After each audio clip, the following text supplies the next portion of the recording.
2 + 3 + 4 dot dot 25। দেখুন এই অঙ্কগুলো করার সময় একটা বিষয় খেয়াল রাখতে হবে, যদি এগুলো স্বাভাবিক সংখ্যা হয়, আমরা জানি 1 2 3 4 এগুলো হচ্ছে স্বাভাবিক সংখ্যা।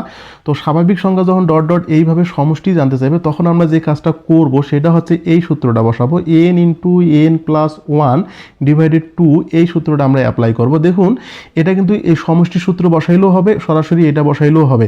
এখানে n বলতে বোঝাইছে শেষ পদ, তো শেষ পদ দেওয়া আছে এখানে কত 25, এবং এখানে কত হচ্ছে 25 প্লাস হলো 1 ডিভাইডেড হলো 2।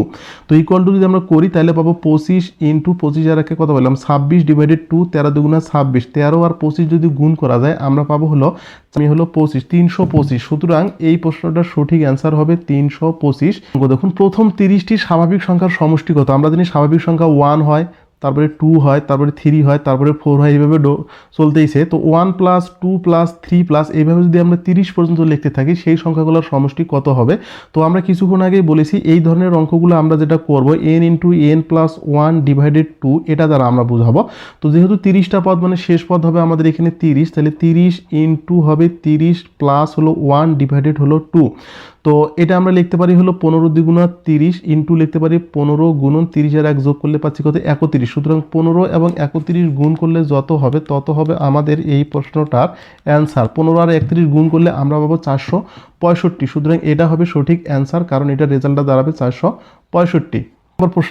আমরা এখন 27 নম্বর প্রশ্ন করবো। 1 + 2 + 3 + 4। দেখুন এই সংখ্যাগুলো সব সংখ্যাগুলোই কিন্তু স্বাভাবিক সংখ্যা। তো স্বাভাবিক সংখ্যা যখন এইভাবে চলতেই থাকবে এবং তাদের যখন সমষ্টি নির্ণয় করতে বলবে, তখন আমরা এই সূত্রটা বসাবো, n × n + 1 ডিভাইডেড হলো 2। n এর মান কিন্তু দিয়ে দিছে আমার এখানে 100, তার মানে 100 প্লাস আমি এখানে দিব 1 ডিভাইডেড আমি 2 লিখবো, ইকুয়াল টু এখানে লিখতে পারি 50 দ্বিগুণা 100, তার মানে 50 গুণন এখানে কত হচ্ছে আমার 101। তাহলে 50 গুণন 101 যে রেজাল্টটা শো করবে সেইটাই কিন্তু আমাদের রেজাল্ট হবে, যেমন 5050, তার মানে এইটা ইকুয়াল টু লিখতে পারি 5050, এটা হবে রেজাল্ট। সুতরাং গ নম্বর হবে সঠিক অ্যান্সার।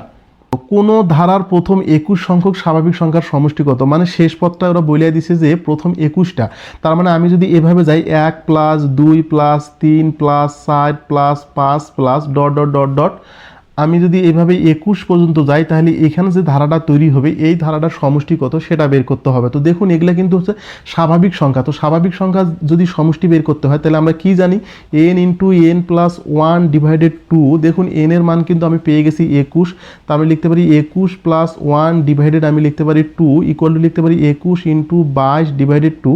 এখানে আমি করতে পারি 11 দুগুণা 22। এখন 21 এবং 11 গুণ করে যত হবে তত হবে এই প্রশ্নটার আমাদের অ্যান্সার। তো এই পাবো 231। সুতরাং খ নম্বর প্রশ্নটা হবে সঠিক অ্যান্সার।